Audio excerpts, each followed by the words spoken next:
there's no right way to live your life, but there's a wrong way. And the wrong way is to think that there's a right way. And I think that's a poetic way of saying that we're always looking to other people to define how we should feel and how we want to feel and what's right for us. But I think as you could tell through writing, like you can construct that from scratch for yourself. And I think that's the biggest takeaway. Welcome back to the Be Inspired Mama podcast. Today's conversation is for the woman who feels like she has lost connection with herself. I think a lot of us know that feeling. We're juggling family, work, responsibilities, and even when we're listening to all the podcasts, reading all the books, doing all the things, sometimes we still feel like we are looking outside of ourselves for answers. My goal with this episode is something different. This isn't going to be about adding more to your plate. This is going to be about my favorite thing, coming back home to yourself, building intimacy with the person you spend every moment of your life with, you. Because whether you're single, you're married, or you're somewhere in between, the relationship that you have with yourself determines the depth of every relationship you will ever have in your life. And that's why I'm so excited to have Case Kenny here. Case has built a massive platform by asking himself the question most of us are afraid to ask and answering them out loud. From mindfulness to vulnerability to what he calls the power of cringe, he has a way of making self-connection practical, relatable, and honestly pretty life-changing. In this episode, he's going to literally take us through one of my favorite things that I got to experience with him at a live event here, a journaling exercise that's so incredibly powerful, easy, and simple. Very excited for you to listen to this one. All right, Case, thank you so much for being here. I've gotten to be a part of some of your local events here in Miami, and I'm so excited to bring this conversation to the Be Inspired Mama podcast. So thanks for being here. Of course. Thanks for having me. Of course. So my desired outcome for the person taking time out of their busy lives to listen to this is kind of a two-part. I feel like this is going to be a really, really cool, juicy, full of nuggets takeaway podcast here. One, it's going to be about understanding that that voice in your head is often not our own and how to work with it in the million decisions that we make every day. And we're going to get into that. And two, about forging and creating deep intimacy into me, you see, into our own selves. Everyone here knows I love connection with self because that's really what forges these deep relationships with others, whether it's with our children, with our partners, with our spouses. If we're single and we're looking to create a deep relationship, these are such keys in that connection. So, and we're going to do, lastly, really cool part, Case is going to walk us through a journaling activity.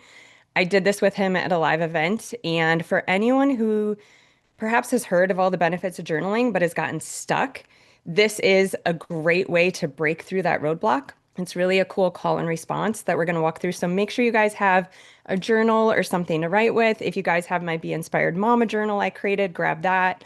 We'll link it below in case you want to get it online, or just grab a piece of paper. So I was actually kind of geeking out on some science and some research before this. And I know you talk a lot about how we're often living these lives that aren't our own. We're listening to voices that aren't our own. And I kind of want to start with that because this is so important. And I think one of my favorite things we're gonna lead people to in this discussion, and what I want the listener to walk away with, is an empowerment, essentially a roadmap for those moments when maybe you're not feeling so great about the current situation in front of you. And what so many of us often do in those aspects of our life, whether it's something as simple as like Miami traffic or a shitty email that came in from someone at work, is we often tether to someone or something outside of ourselves. And this is going to be about getting back to ourselves. And the most beautiful thing here is this is not going to be another to-do on your never-ending list. This is going to be about connecting with the endless well and resource that you always have with you, which is you. And so I was geeking out on some of the science behind, how often we're tethering to outside things or how often we're becoming mindless in our lives. And I read this crazy stat that we're literally making about 35,000 unconscious decisions a day. And this article, I can post it below. It said, if you take away the amount of time that we're sleeping, we're making 2,000 unconscious decisions an hour or two a second. And a lot of these are mindless, meaning they aren't from our own choices. We're making choices based on someone else's story. And so I want to start with a question for you, Case, is what is being mindful? What does that mean if we kind of take the buzz of the buzzword out of that? Yeah, for sure. I would certainly anecdotally agree with the research as well. I mean, there's a whole school of thought, what do they call it? Mimetic theory, which basically says that in addition to all the decisions that we're making subconsciously, unconsciously, the majority of the things that we do sit down and decide we want, they're likely just mimicking other people's behaviors, wants, and desires. So we really do kind of back ourselves into a corner when it comes to aspirations for ourselves, expectations for ourselves. It really is quite a mess, but that's the beauty of life. We have the capacity, the agency to make all those decisions. I mean, I think at the end of the day, this, not to bring it into my area of expertise, but I think like the biggest decision that we make unconsciously are the words that we use to speak to ourselves. And I think to ask your question about like to answer your question about being mindful, I think a lot of times we think that being mindful is just sitting down and just like feeling. And I think it is, of course, and it's a requirement of life to sit down and feel what you feel, to bring your mind and body to the same place. And for once, amidst all the busy things, to say, this is how I feel and I accept it. I think so often we're running from feelings that we then adopt other people's, and we deepen the mimetic nature of ourselves. So it's essential that we do that at some point. But I think the way to come back to a sense of self agency and to say, this is my desire and my want, and here's where it's coming from, that comes from talking to ourselves. And I'm not so sure that we really think about that a lot. We think a lot about like, how can I understand what I'm feeling? And then we do a good job of putting ourselves in a headspace to do that. And then we just slap a word on it: anxious, burned out, angry, sad. And we leave it there. And don't get me wrong, that's incredibly helpful. Like we have to do that. But it becomes this state where we're creating a permanence of emotion, for one, permanence, and two, we're likely using the wrong language. So the thing that I'm so passionate about is helping people be mindful in the sense of not just listening to yourself, but evolving how you talk to yourself, and then using that to focus on my perhaps sole passion in life, which is optimism, to help people be more optimistic through self-dialogue. I think this is the greatest tool that we have. And there's so much great psychological and neurological research around optimistic people. Like what happens when not only do you consider yourself to be an optimistic person, but you speak to yourself in an optimistic way, like literally grammar, word choice, and vocabulary. I think that, to answer your question and put a just period on it, I think that's the key, to find a way to speak to yourself in a way that allows for you to be honest. And we always honor our negative feelings. This isn't the art of running from it. We honor a negative feeling, but we provide movement within it. And there's an art form to it, and there's a method to it. And I call it the language of optimism. But I think if we could do that, we could really free ourselves from a lot of the unaligned and unconscious decisions that we make. It comes down to language. It comes down to writing things down. And that's what I love about our capacity to make decisions with language that then can align with values and actions and all the great stuff. Love that. And love that you have your red pen out. I know everybody watching, Always. listening has seen your mantras all over. Great mantras in your book. Love, love, loved your book. Thanks for coming into our book club. I want to delve a little bit more into that. So, essentially what I'm hearing, if I'm hearing correctly, is we're following this script and narrative that for whatever reason we're getting pulled to, right? I'm feeling this thing. I'm going to label it anxious. I am anxious. I am nervous. I am scared. So, how can we start to lead these conversations with ourselves rather than following reactively or subconsciously in our lives? And how can that change how we show up in the world? Yeah, I would say there's three things. First, as I'm sure you would recommend, I mean, the best way to relate to our emotions is with a better phrasing. Like the first is, I would never really recommend anyone say I am anxious. I would really never recommend you say I feel anxious, even though it seems like that's a really nitpicky thing. Like when you're saying am anxious, you're saying the totality of who you are is anxious.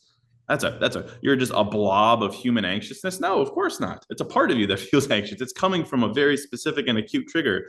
Even at the level of saying I feel anxious, that's a little bit better, but still you're saying we have many senses and we feel many different things at once. You're saying the totality of your entire life experience and emotion is anxiousness. No, it's, that is unfair to yourself. So the best way, of course, and there's all kinds of different therapeutic frameworks for this, but the best way as a starting point is to say a part of me feels anxious. Because I think a lot of the work of optimism is being specific. And that plays into the way that the brain works, right? The brain is a search engine. It is an operating system, and it's looking for the things that you tell it to look for, right? So if you're keeping things ambiguous and broad, anxiousness or happiness, right, on the other end, it doesn't know what to look for. But if you're saying you're looking for something very specific, or you're trying to address a specific feeling, the brain does a much better job of filtering. And then, of course, it's up to you to what to do with it. But the brain is always filtering. So I would say that is a starting point. The takeaway is when you feel a certain way, say, a part of me feels. Great starting point. The rest is like, I really encourage people to do two things when it comes to language. The first is use movement oriented language. There's a lot of great neuro research around the fact, loosely speaking, and there's nuance here, but that when you use verbs associated with movement, like I am growing and shifting and learning and transitioning, movement, right? Those words activate motor regions in the brain, the same regions that actually activate when you're actually physically moving, which is really interesting to me. And this kind of means, in a sense, that you could speak to yourself in a way that literally primes you for movement, primes you for progress. And that's the opposite of where we get stuck so much, right? We get stuck in thinking that an emotion is permanent. We're stuck here. This is the end of the line. So you can almost like trick the neurocircuitry in your body to prime your mind for the expectation that things can change, that things can get better. And I also encourage people to use what they refer to it as like future and conditional constructions, right? Language stuff, saying I will, I can, I might, it's possible, maybe, it could be, right? It shows that people who use this type of language have a higher, what do they call it? Psychological flexibility in their life, which does one thing, which I think is incredible. It basically puts your mind in what they refer to as an anticipatory state. That is that you're anticipating that things can change, that good things can happen. And this might sound very specific, but these are all the opposites of what happens when you're in a fixed mindset, when you're believing your emotions are permanent. And those are just, I'm literally just encouraging you to use different words. And I think Yeah. it's such an underrated part of our toolkit. It's called framing as well. It's like anytime we have an emotion, we tell ourselves a story about it. And we are actively choosing what to highlight and what to omit. That idea, that construct is a frame. And your ability to choose that frame and fill it with movement and fill it with conditional constructions about what is possible, to me, that's the most liberating thing you can have in the world, because then you're training your brain to be specific about what to look for, which is the opposite of believing that you're stuck. So I could go on and on about that, but I think that's a good start with a part of me feels, name the emotion, be specific. And then the rest, a lot of my work, and we'll do it in the journaling part, is a part of me feels a way, but what's the rest of that statement? And that's the opportunity to say, I'm learning, I'm shifting, I'm growing, I will, I can, I might, maybe it's possible, things like that. Words. Love that. Yeah. And you guys, I'm not kidding. Like, get your journal. His journaling process is one of the most powerful and simple and easy things I've ever done. I just want to, add a little bit of neuroscience here because that's my jam. I love it.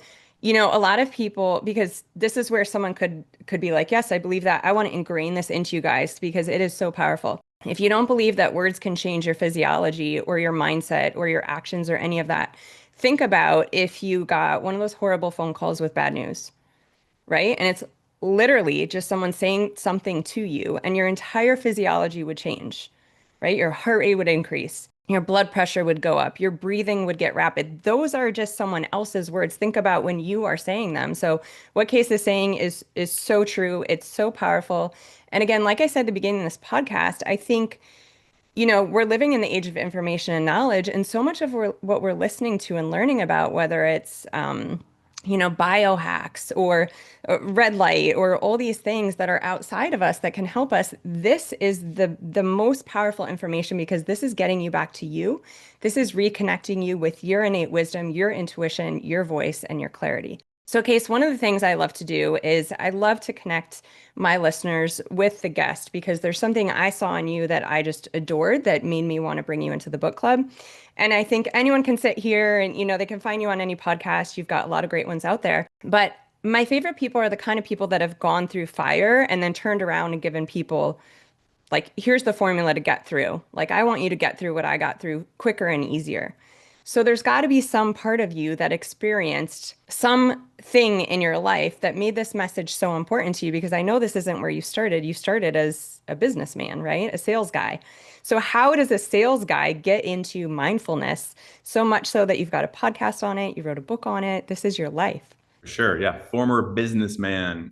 Yeah. I mean, I would say in lieu of like one singular burn it down kind of type event in my life, I think it was like an aggregate. Like I, yeah, I mean, I started everything because I felt unfairly judgmental of myself. And I feel like I did not know myself. So you could call that whatever you want. You can call that a quarter life existential crisis in my 20s, or you could call it something more acute, whatever you want. But I think for me, I had really come to like who I was in my career. I was like, this is, and I was good at it. I started as a account executive at this company and worked my way up to regional vice president. I was good at it. I made a lot of money. It was fantastic. But it was odd to me how clear that path was versus everything else in my life. Like I would go to work and I'm like, all right, I'm the man. And then I would leave and I'm like, I don't know who I am.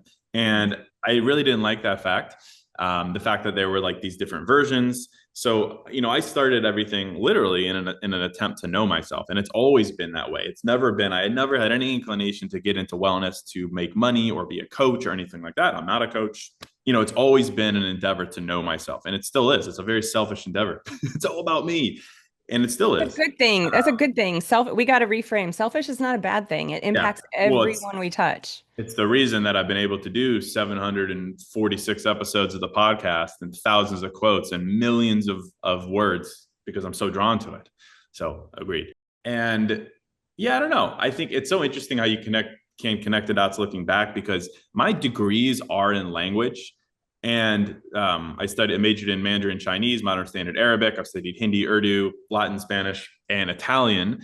And I've always had an acute appreciation for language, but like I took a 15-year break from it in life, and now it's interesting to come back to and be like, you know, it makes sense. Sometimes it takes a decade to step into not only the emotion of what you're drawn to, but also the prerequisites and knowledge that you've collected along the way. And you're like, oh, this is the thing, not this. This is the thing. And now it's like my whole perspective is that of the limits of your language are the limits of your perspective on life. And if you can expand your perspective on life, you can expand what's possible. And if you expand what's possible, you can really step into the life that's yours and other people's. And it all starts with language. So now I could go back in my mind to 2007, sitting in a classroom at Notre Dame studying Chinese and understanding why I did that. I don't know. It's cool for me to connect the dots looking back like that. It's cool. I call them angel breadcrumbs. And I think along our path in life, there's these angel breadcrumbs that we all have a calling, we all have a purpose. And I think those are the pieces like go this way. And I think, I would love to know your opinion on this. I think we get swayed in and out of that through the voices, right? Our mentors, our fathers, our teachers, our preachers, our mothers, the voices that aren't our own. And so I would love to ask you, how big of a piece of you being, let's call it selfish, let's call it what it is. Let's reframe it because selfish is a good thing, not a bad thing. How important has that connection with yourself been in getting back to what I'll call your purpose or your calling? Self-care needs a rebrand, and that's exactly why I wrote this book, The Connection Code, and it's out now. I'm so excited. I wrote this for the woman who feels like she has lost herself or just simply needs a reminder that everything she's searching for is already inside of her. Inside this book, you're going to find simple, science-backed tools to help you reset in real life moments, like in the carpool line or between back-to-back meetings, or maybe when you catch yourself unfortunately snapping at the people you love most. I designed the cover and made it playful on purpose because so many of us have lost this aspect of ourselves, and we need that invitation and reminder to bring back joy every single day. Pre-order your copy today, and you'll also get access to some amazing freebies to help you start regulating your nervous system and reconnecting with yourself right away. I mean, it's been everything. I mean, I feel like, not to lean into the cliche, but I felt a long time trying to do what was expected, trying to do what was clear. My brother went to Harvard as a cardiologist, smart guy. My mom was an attorney. So like my not only was there an expectation, but there was also just like a lack of perspective that said, oh, that's what I have to do. There's a traditional career path. You got to make money. That's the way to do it. And I think I was just so locked into that as like, there's no other way. And now it's like, I always joke that I share my feelings for a living. as a way to put a cheeky title on the fact that literally anything's possible, career wise and vocation wise. Yeah, I don't know. I think my perspective has changed a lot. I mean, I feel like I've reinvented myself every 3 to 5 years for the last 15 years or so. And I think that's so important, because I've never really liked the advice that some people give it, just be yourself. Because I think, unfortunately, we decide who we are at a somewhat early age, and then we let everything reinforce that. So if and I used to be I used to be very introverted. Not that there's nothing wrong with being introverted, but I used to think that I was an introverted person, and now I'm like, it certainly is not true. I want to yap until the cows come home. Like, give me the mic. Good thing you have a podcast. Yeah, exactly. That's my outlet. Otherwise, I would drive people crazy. But if I had leaned on advice, oh, just be yourself, I would have said, okay, no. When I was 18, I decided that I was an introvert and I wanted this and this. That I would have just continued to find evidence to support that. So, I mean, I think it's been so great for me to allow myself to reinvent myself, and it's really helped expand my perspective on what's possible. Certainly so. Obviously, I quit my job several years ago to do this full time, 2022. And, I think the confidence that's come from that is something I didn't have before. So, like, confidence is such an interesting thing. It comes from vocation. It comes from creativity. It comes from alignment. It comes from pride in what you do, all these different things. And I never even thought of that in my 20s, because I was so set on the path.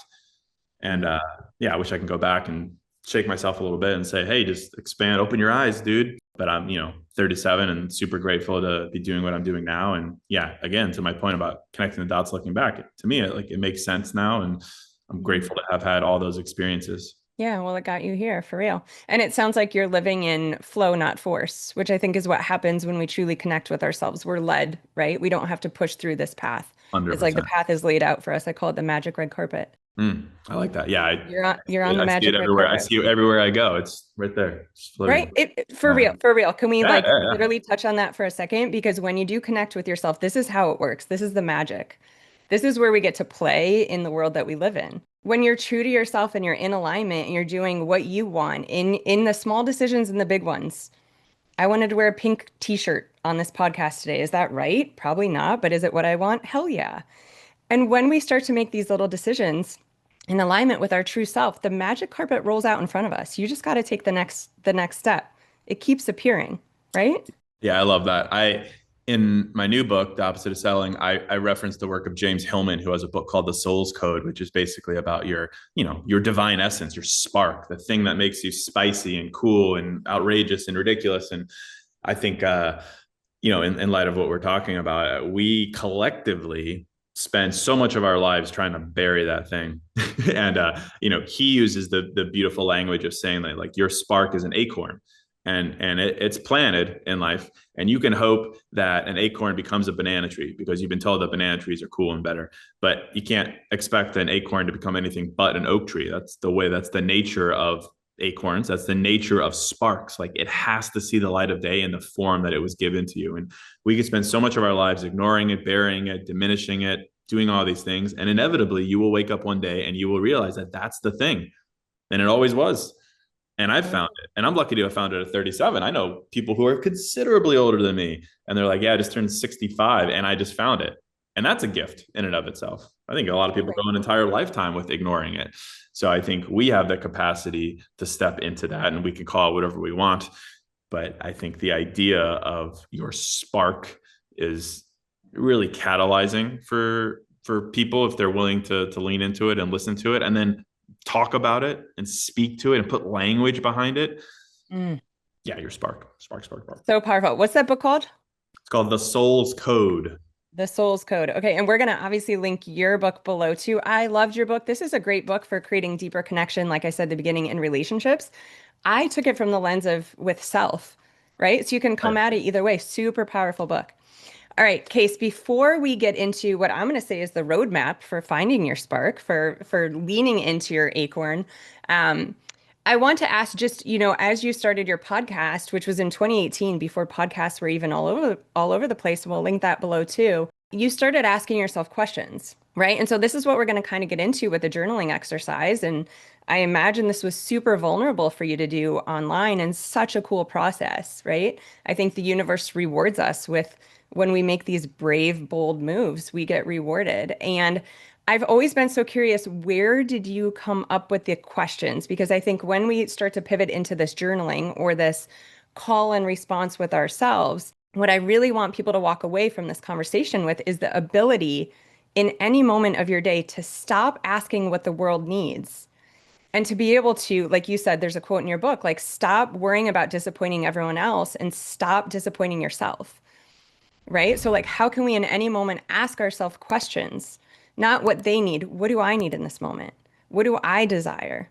So, where did you figure out, okay, I'm gonna sit down, I'm gonna record a podcast, and I'm gonna ask these questions of myself? Where'd you pull those from? Yeah, it's a good question. I mean, I've spent a lot of time and focus over the years thinking about questions because I don't have all the answers. And that's why like I don't really feel drawn ever to like being a coach or anything. I do a lot of keynotes and speaking, but it's all about structure and letting people come to their own answers. Mhm. So who am I to say this is the path? I think what I've gotten good at is developing questions that help people is really just to do one thing, and it's to explore the space between two emotions, a negative emotion and a positive emotion, the way that you feel but don't want to feel, the way that you want to feel, and to put language behind it on both ends, again, being specific and movement oriented, and to fill the middle of that space, call it the duality of the spectrum of those emotions, and to take swings at that. Because that's all I do on the podcast is I will take a question and anxiety and emotion, and I will just beat it up for 20 minutes.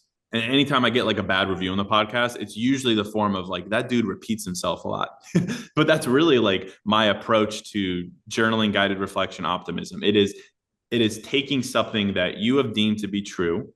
It is taking something that you have claimed you want, and it is rewriting it as many times as possible. It is sitting in the mess and the contrast between those two things and rewriting it as many times as possible. It is trying to get as specific as you can as many times as possible. It is moving from this idea of forest to trees. Again, to my point about specificity earlier, I don't even know if I made that point. There's something in behavioral science called prospect theory, which is basically the observation that people who are able to name goals and emotions with more specificity are more likely to attract and achieve certain outcomes because the brain is literally just filtering and filtering and filtering. So if you're able to, it's the difference between saying, I want to be successful versus I want to be the number one salesperson in my region. I want to be in love versus I want XYZ quality. I want XYZ feeling.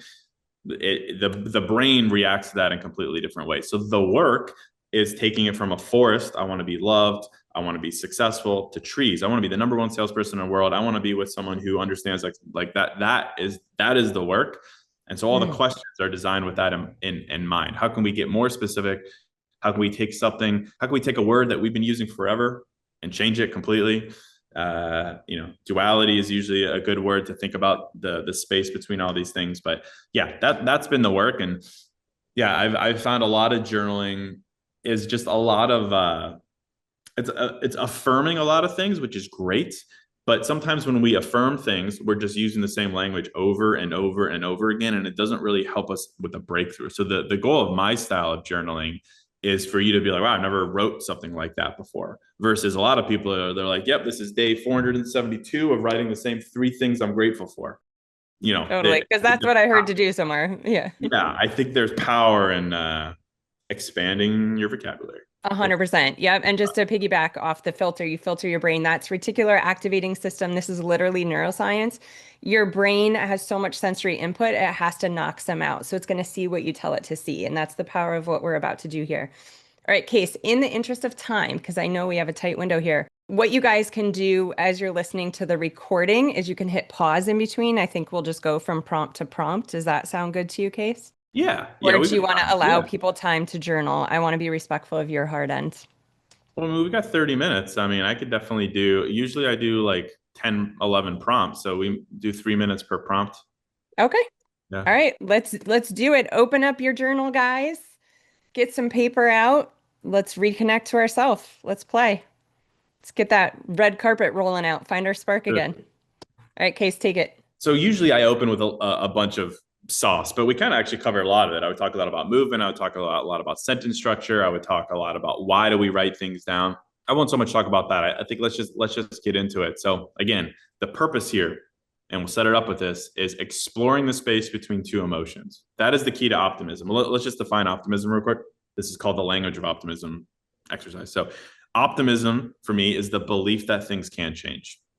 That's all it is. It's a very grounded definition, right? I can't overpromise. I can't say, hey, anything is possible. Everything's gonna be great. I don't want to be that guy to say that. I do believe that on a secondary level, but I would rather you approach life with the idea that things can change, emotions can change, chapters can change. You could be in a chapter of nothing, another chapter of nothing, and then boom, everything all at once. In fact, that's one of the prompts. And there's science behind that as well. The belief that things can change is optimism. And language is what allows for that construct to be true in our mind so that we can attract that out in the world. So to start, let's put on paper a negative and a positive. So the first prompt is I just want you to write down a negative feeling that you're feeling in your life. Call it, I feel blank. And I want you to write one negative adjective. I feel blank. What's something in the last, week, month, year? What's an emotion that you keep seeing pop up? You feel burned out, angry, sad, behind, comparing, anxious, whatever. Don't overthink it. Just write that word down. Just take 10 seconds and write that. I feel blank. It's a negative. It's an adjective. And then let's do the flip side of that. I want you to write a positive feeling. I want to feel blank. So it could be the opposite of that. It could be something that you're striving for. It could be some kind of alignment, happiness, joy, success, fulfillment, love. So we're going to have these two emotions written down, two adjectives. I feel blank, negative feeling. I want to feel blank, positive feeling. And we're going to explore the space between those. So just take another 20 seconds and write that. And don't overthink it, because the idea here is just business as usual in your mind, how you would normally talk to yourself, how you would normally operate. So again, the objective here is we're going to explore each one of those individually multiple times. But before we do that, let's explore what I think is the most grounding capacity we have, which I think is where most people start with their guided reflection journaling experience, which is gratitude. So my joke about writing things down that you're grateful for over and over again, I think that's great practice. But for me, I don't feel that, right? I don't feel that grateful. I don't feel that grateful when I write I'm grateful for family, friends, and health. I don't really feel it. I know it's true, but I don't feel it. Like for me, gratitude is a mind and body experience. Like when you're in a moment and you're like, whoa, I'm feeling grateful. Your heart is beating. You can feel it in your body. You can feel it in your mind. It is a full human experience. So how can we extract that feeling to ground ourselves in this exercise? Well, I think unfortunately or fortunately, the work to be done there is by bringing past pain into the present and realizing that you're free of it in a sense. Bringing something that was heavy in the past back into the present and realizing that it's no longer heavy in your life and reflecting on that fact, that personal fact. I always reference the work of Thich Nhat Hanh here with his famous non-toothache quote, where he says that when we have a toothache, we know that not having a toothache is a wonderful thing. Yet when we don't have a toothache, we're still not happy. The human condition, the fact that when something is making us anxious or hurt or is heavy in our life, that's all we could think about. Yet when we do the human thing of surviving and thriving and evolving and overcoming, we just move on to the next thing. We don't sit there and be like, whoa, man, I'm really grateful I don't have a toothache anymore, right? Because inevitably we won't. And that's the basis for this. So before I give you the prompt, I want you to think about something in the past. It could be in the near past. It could be a while ago, something that at one point was a toothache in your life. It could be a literal physical toothache. It could be you're a runner, but you tore your hamstring and you couldn't run for 3 months and it really affected your mental health. It could be something that was lost, a breakup, something that was heavy in your life. But now you could say that it's not that heavy. You worked through it. You understand its role. You accepted it, whatever. And you could look at that thing right now and say like, no, it doesn't hold weight. So think about that experience. Think about something in your past. And then the prompt is really simple. I just want you to write, I'm grateful to not, and I want you to describe that past experience. So it'd be this simplicity of, I'm grateful to not wake up with searing pain in my mouth. I'm grateful to not have that hamstring injury that prevented me from the joy of running. I'm grateful to not wake up and feel unlovable. I'm grateful to not wake up and feel like I was, betrayed, whatever it may be. I won't guide you necessarily. So think about that past toothache. And then rewrite it in the sense of being grateful to no longer have that. And as you do, again, the idea is in the present, you're feeling the lightness of not having that. So take a minute and do that. For the private community people here in book club in the Zoom room, you can use the chat too if you want to share. You don't have to share, but it's kind of fun to play like that. Let's move on. It's cool. So we're grounding ourselves a little bit, how I feel, how I want to feel, practicing a little bit of gratitude, kind of priming our minds and bodies here. The whole exercise of optimism, of self-reflection as a catalyst for optimism is very simple. It's to return you to a state of trust in yourself. We opened with talking about the decisions that we make or don't make, the way that at some level we don't really trust ourselves to make the right decisions, so we borrow other people's decisions. The work of this is to return ourselves to a state of trust. Call it trust as your default. That's trust in other people, equally as much as trust in yourself. We all know, and I talk a lot about it in the book, that resentment is a corrosive emotion within relationships. It literally eats it from the inside out. It's the same with yourself. If you don't have the capacity to try to trust yourself, you form what? Resentment towards yourself, guilt towards yourself, blame towards yourself. We have to find a way to believe that we are capable of evolving, changing, reinventing. There's a lot of great research around trust as well. There's one that I always point to in corporate life that followed these workers over like 40 years of their career and basically divided them into two groups. The first group, they called them the dog-eat-dog mentality group. These are people who said, it's every man for themselves. It's me against the world. I don't trust anyone. I've got to stab some people in the back to be successful. Like, it is what it is. And then the other group was the trust was their default mentality, which was people who said, yeah, we could all be successful. I trust that the economy, that the industry will support my ambitions. I trust that there is a capacity for me to be promoted. And overwhelmingly so they showed that the trust is their default group made significantly more money, was promoted more, and was happier. I always thought that that was an interesting anecdote. And there's a ton of research behind the fact that optimistic people make more money, are happier, have better health, longer lasting relationships, and are more creative. Take that for what it's worth. But the idea is trust. That's trust in the surrounding environment, and that's trust in yourself to adapt. So with that in mind, I just want us to write down one really simple prompt. Think about trust. Think about what trust looks like. The prompt is, I trust myself to blank. What do you trust yourself to do, to be? What virtue do you hold yourself to? I trust myself to blank.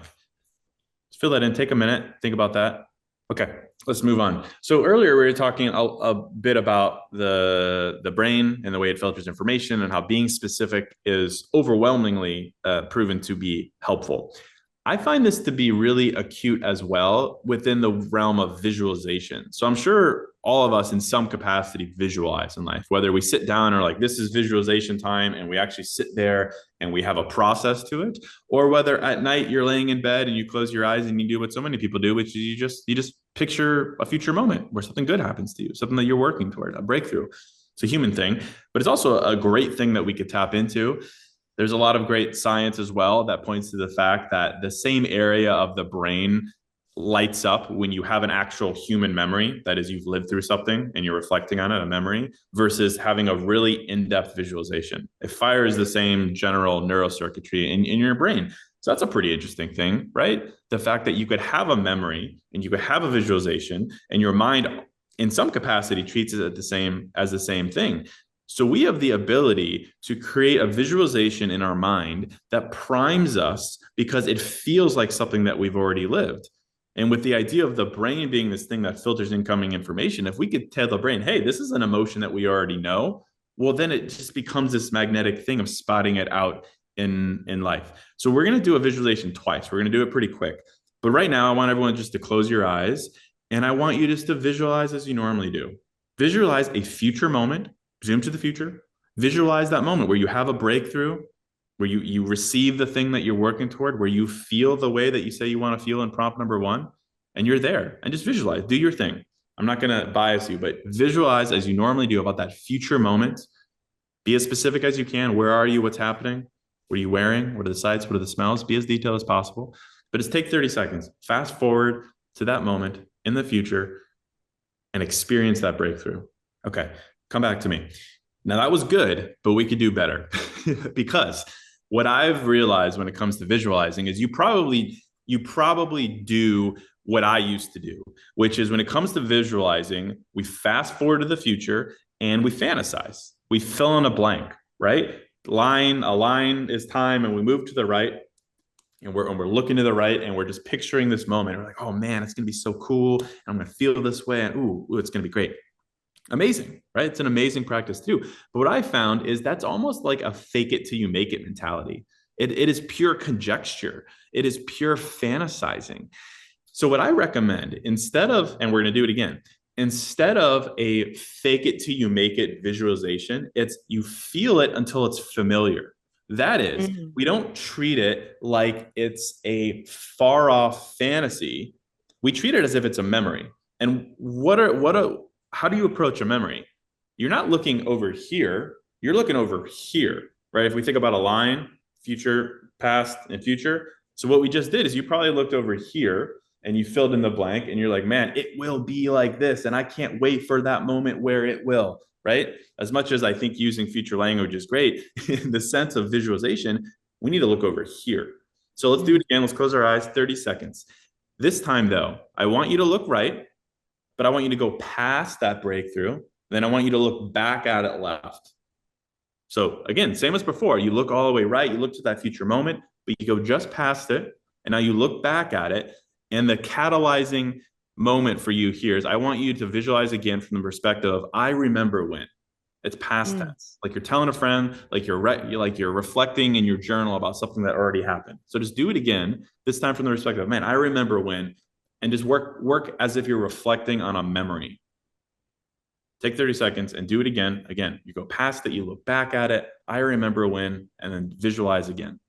Okay, come back to me. But the idea there, and maybe I hope that felt a little bit different. We're moving pretty fast here, but the idea is you're being more specific and you're treating it as if it's a memory. And the idea, at least for me, is when you've proven that this is possible, you already lived it, and now you're just reflecting on it. It keeps you in that anticipatory state. If you've already experienced that emotion, well, then logic would say you could probably experience it again. It's not this far off thing that, oh my gosh, one day, hopefully, maybe for someone, hope I get lucky enough. It's no, I already lived it. I'm conditioned now to expect this as a reality. So take that for what it's worth. Next prompt. So initially you wrote, I feel and I want to feel. I want to take another swing at it. I want to add a little bit more movement to it. Again, the idea here with the neuroscience is that when you use movement-oriented language, it fires the same parts of the brain that actually activate when you're actually moving, for one. And for two, let's connect those two statements. Earlier, we said, I feel negative. I want to feel positive. Again, the idea with this is this is a flowing thing. You could feel a negative way, but it can move you to a positive way. So I want us to rewrite those words in the following way. And I want you to also, again, think about the difference between forest words and tree words. So you might have used some very simple forest words. That's great. Let's try to be a little bit more specific this time. So if you said, I'm feeling anxious, I want you to think about, is anxious the right word? Maybe it's you're feeling rushed or indecisive or overstimulated. Let's try to be a little bit more specific, right? So the prompt is as follows. Again, I want you to rewrite the negative and the positive. I want you to say, I am moving past blank negative, and I am moving toward blank positive. So we're going to rewrite each. I am moving past the negative. Rewrite the negative. Be more specific. Expand upon it. What are you moving past? You're moving past feeling a certain way, yes, but maybe you're moving past accepting certain behaviors, thinking a certain thing about yourself, something that would lead you to feel that negative way. So I'll leave it to you, but you're moving past it. We're going to put some temperance behind this. You're moving past and you're moving toward. Rewrite the negative, rewrite the positive. You now have one single phrasing. I am moving past and I am moving toward. Take 1 minute and do that. We're going to do this a couple times. So it doesn't have to be perfect. You don't have to commit to this just yet. What are you moving past? Negative. What are you moving toward? Positive. Well, also for the people in the private room, when we're done and we all gather, even after Case hops off, we can work through some of this stuff too. Super powerful. Yeah, we're moving fast here. I wouldn't recommend necessarily we do it this fast, but I apologize. I have to be on the all good. We're getting all the juice, and then people can always pause the recording. Yes. Perfect. And this is the same framework I would recommend you do at any given time, right? So you have a new emotion pop up. We go through the same process. So you have it. So take another 20 seconds and just finish that. Moving past, moving toward. I have a water bottle that says optimism on it. I love it. Is that yours? Branded? I work with the people who own optimism.com. But cool. Yeah, it seems like it would be mine. Yeah, I'm going to pull a little nerdy neuroscience into this, guys. Do this in your theta and your alpha window when your subconscious, gateway to subconscious is cracked open. So that's first thing in the morning and last thing before you go to bed. You'll get twice as much done in half the time. Just watch your light sources. red light only, because that'll pull you out of alpha and theta if you've got white light in front of you. Hey, we'll get right back to the episode, but I want to share one of my favorite incredible tools with you. You know, I'm all about sharing the tools that help make me feel as good as possible in the easiest way, right? So that's why I'm obsessed with the Sauna Space Glow Light. Our whole family loves it. And it's like having the benefits of morning and evening sunlight without having to step outside, especially when it's just not accessible, whether the weather is too cold or you're stuck at work all day. The red light therapy uses infrared technology to boost your energy, mood, and even your sleep. This is perfect for those days when you can't get outside but still want all the benefits of the natural light. I use this to start my day feeling grounded or to help me and our family wind down at night. It's so simple and easy to incorporate into your routine. If you've been wanting an easy way to bring the power of infrared technology into your life, check the links in the show description for my epic discount on Glow Light by Sauna Space. Now back to the show. All right, Case, people are loving it.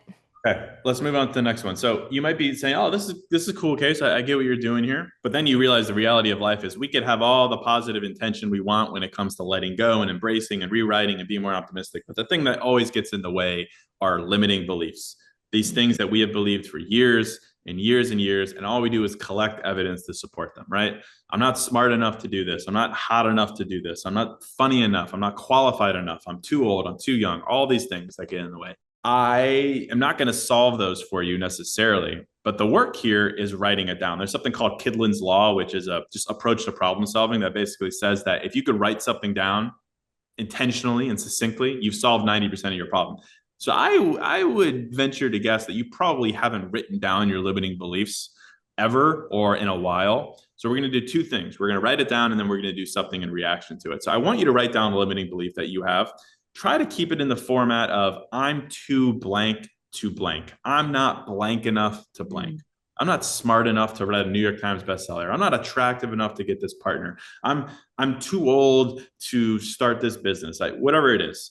So usually the format of you're not enough to do something or you're too much of something to do something. So write that down. Take a minute, the best you can in a minute, to put a piece of honesty like this down on paper.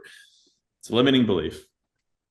It's something that you overtly believe, or it's something that you've got that little sneaky suspicion that you don't really voice out loud, but you know you believe it. It's a limiting belief. You write that down. One sentence. I'm not blank enough to blank. I'm too blank to blank. It's such a great way, though, to really dig up these negative beliefs. You know, this is what I love about this process. You're not just saying, write down something that's getting in your way. It's so specific. Yes. We say this to ourselves all the time. All the time. We don't write it down, though. So we're gonna get honest with ourselves here. So take another 10 seconds. And then I want you just to write one more prompt in reaction to it. So you're looking at your piece of paper, right? You've got your limiting belief. Right below it, I want you to write the following word for word. I want you to write, if I'm wrong, it would mean blank. And then fill in the blank. If I'm wrong, it would mean blank. So again, the idea here is this duality, I suppose, of we have this limiting belief here. And then over here, we have a question of that assumption. If I'm wrong, it would mean blank. What would it mean if you're wrong about that? Well, it'd probably mean the opposite of that you are capable of attracting the partner, writing the book, achieving the thing. But I want you to write it down. Now we have the two opposing beliefs. Also, do you feel that the more people do this and kind of go through the same process, do you recommend people do this again and again and again? Yeah. You don't necessarily have to do the whole process, but anytime you feel a certain way, I always recommend you write down how you feel, how you want to feel. And then at least the final prompt will be a part of me feels. So you can leave with a representation of how it's a small part of you, but there's a bigger part. Okay, you kind of pick and choose depending on how much time you have. Next up. So a lot of this, you might assume, okay, well, negative feeling means we need to move beyond the negative feeling. I would push back slightly against that in the fact that negative feelings are powerful indicators. Negative feelings are things that we have to pay attention to. If anything, the work of optimism is digging into the negative even more than the positive and trying to understand what the negative is trying to teach us. But if you're like me previously, perhaps, you do what comes so natural to humans in that you feel a negative feeling. You assume, well, a negative feeling comes from the fact that I made a mistake and I'm being punished for the mistake. I'm feeling anxious because I don't belong here. I'm feeling unloved because I'm the wrong person for this partner. I'm feeling nervous because I don't belong in this room, right? Negative feeling, piece of resistance, emotional friction equals you made a mistake equals punishment. But I always try to draw a line between the idea of price and punishment. Some emotions are punishing us because we did make a mistake. But oftentimes I do a lot of corporate keynotes, it's the price. Like we feel a negative way because it's the price for what we want to achieve. You feel awkward. You feel nervous because that's the price for becoming a better salesperson. You feel out of place. You feel vulnerable because that's required of you to know if a partner is the right person for you. We have to be able to distinguish between price and punishment. So I want us just for a moment to challenge that negative emotion and say, hey, maybe this is pointing me in a direction that I should continue to go down. Maybe this is the price for what I want. So the prompt goes as follows. I want you to write, again, think about that negative word you wrote earlier. I want you to write the following. I want you to write, if feeling blank, negative, if feeling anxious, if feeling angry isn't punishment, maybe it's preparing me for blank. Ooh. If feeling negative isn't punishment, this isn't punishment, maybe it's preparing me for blank. What is it preparing you for? I love this one. It's the price of admission for breaking through ceilings. We got cycle breakers that listen to this podcast. Like you're playing in a bigger playground, you're going to feel this stuff. Doesn't mean you're doing it wrong. Oh, I love this one. What is it preparing you for? Let's move away from adjectives for a second. Let's move away from feeling a certain way, wanting to feel a certain way. Let's talk about my favorite subject, which is verbs. Let's talk about effort. Let's talk about self-agency, the thing that we need to hone in on. And I would offer this. I would say, if you want to have belief in yourself, if you want to have trust in yourself, try to praise yourself for your effort more than your qualities. There's a study from the 90s that had these fifth graders do the following that I thought was really, really telling. And it's something that I think we need to recognize as adults. Basically, these researchers had these groups of children, a big group of children. They had them do a really easy task, something simple that they would all achieve. And they all did. But then they divided the children into two groups. The first group, they said, hey, good job doing that task. You're so smart. You're such a smart person. Great job. The other group, they said, hey, good job doing that task. I could tell you really tried hard. Good job trying. So they were praising them for a quality, intelligence, or an effort, striving, verbing. That was number one. Then they gave them all a really difficult task designed to make them fail. And they all did. And then they gave them a third task, which was a simple task kind of akin to the first task. And what they noticed was the group that was praised for intelligence performed poorer on the final task, enjoyed it less, and had less persistence, versus the group that was praised for their effort had the opposite. They achieved it, they were happier as they did it, and they had higher degree of persistence and goal persistence.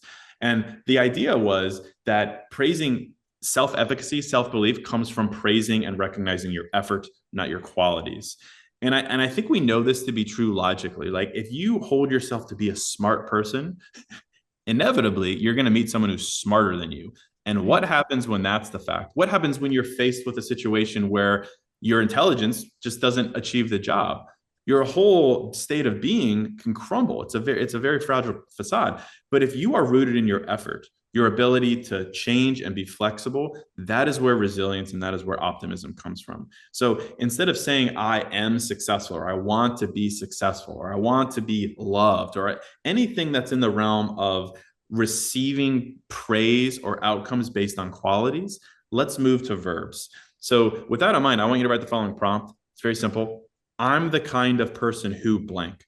What are the things that you do that would make you feel that positive way that you wrote in the beginning? But think about verbs. Think about effort. Optimistic people speak in verbs about themselves. Optimistic people speak in verbs about themselves. I will, I can, I do. I'm disciplined in doing. So just write as many verbs as you can, some bullet points. I'm the kind of person who blank. Verb, verb, verb. And then we got 3 more. So let's go to the next one. For this one, I literally just encourage people to close their eyes and hold the pen in your hand and really try to connect with it physically. And I want you to tell yourself 3 times the following. I want you to tell yourself, anything I write with this pen will come true. I want you to tell yourself that 3 times, just to prime yourself for the next moment. And then I literally just want you to write, it's my turn to blank. And I want you to fill that in with whatever you want. It's your turn to feel a certain way, to receive a certain thing, to be surrounded by certain things, whatever it may be. It's my turn to blank. Great job. 2 more. The next one is something that I've realized this is the flow of life, whether we want it or not. Unfortunately, life isn't just moving from one good thing to another. It's not measurable progress, measurable progress, measurable progress. Usually the reality of life is you go through these seasons of growing, of waiting, of transition, and oftentimes they're largely silent and unrecognizable. And then you have your moment, and suddenly a lot of good things happen all at once. And there's something called the acceleration principle, which basically says that a lot of times like growth isn't recognized, but all it takes is one little domino that makes everything just blow up in your favor, right? One good little thing happens, and that just creates an avalanche of good things. I want you to think about that in your life right now. If you feel like you're in this season of waiting, or if you feel like you're perpetually in seasons of waiting where you can't really measure your growth, you don't seem like you're getting any closer to the things that you want, think about that idea that inevitably there is growth happening on the back end, your literal mind of back end, the wisdom you're accruing, the things that you're doing, the effort that you're putting in. And I just want you to write the following. The idea is this: nothing, nothing, nothing, and then everything all at once. That's the phrasing. Nothing, nothing, nothing, then everything all at once. I want you just to write the following. I want you to write nothing, comma, nothing, comma, nothing, comma, then blank. And I want you to fill that blank in just describing the avalanche of things that are going to happen to you. So it's the idea of nothing, nothing, nothing, then everything all at once. Nothing, nothing, nothing, then surrounded by the most love I've ever experienced in my life. Nothing, nothing, nothing, then the biggest amount of happiness and checks being written to myself. Nothing, nothing, nothing, then finally feeling a certain way. I just want you to put it down on paper. It's a creative writing exercise. Again, we're taking different turns at writing how we want to feel, the direction we're moving, what we're moving toward, and then we'll do one more. That one reminds me of an iceberg, right? All the stuff under the water you don't see. That's great. It's like you're gonna flip the iceberg, and then all of a sudden you're like, wow. There it is. Okay, so last one. Let's just bring it all together. I want you, again, in light of the idea of a negative emotion being a part of you, your ability to prescribe movement to that, the final prompt brings it together. So we've taken a lot of different swings at describing the positive in different ways, the negative in different ways, the space between it. The prompt is very simple. I want you to write: a part of me feels blank, but blank. So for that first blank, choose the most honest, specific way that you could describe that negative emotion. Different than the first time. So it's different. A part of me feels blank, but, and then the rest is up to you. This is the creative part. But what? You said in many different ways what you're moving to.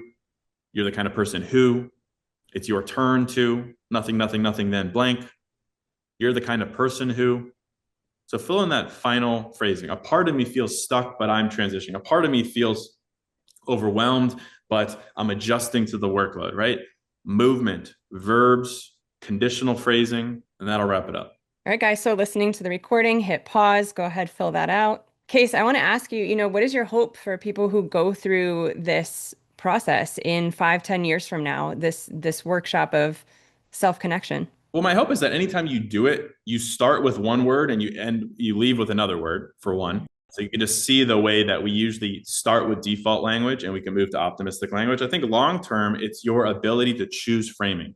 Like that, it's two things. It's your ability to choose framing, right? Your ability to highlight and create sentence structure that is a skill. It's something that you could literally build with how you talk to yourself. And then I think most importantly, this is an exercise in your ability to self-distance. Like therapists talk all day about this. Like one of the greatest psychological indicators of building resilience is your ability to self-distance. That is your ability to almost think in third person, like a movie crew is following you around. And it's the ability to say, how is Case feeling? Or will this matter to Case in 5 years? Or Case is learning, not failing. I know that sounds so cheesy, but your ability to self-distance is what allows for you to understand that a feeling is a part of you. And you bring it all together. And I firmly believe in the power of handwritten mantras, for one, and your ability to create those on the spot when you're feeling a certain negative way, I think is life-changing. And it becomes a skill, a literal skill that you could develop. You create language that's built with intention. You can reflect honestly on a negative emotion, but then select frames that are intentional. I think it could change your life. Of course. This is living a life by design. Love it. What an important muscle to flex. Case, I've got one last question for you. I know you have to fly, but anything you want to leave with the audience before we wrap with that last question?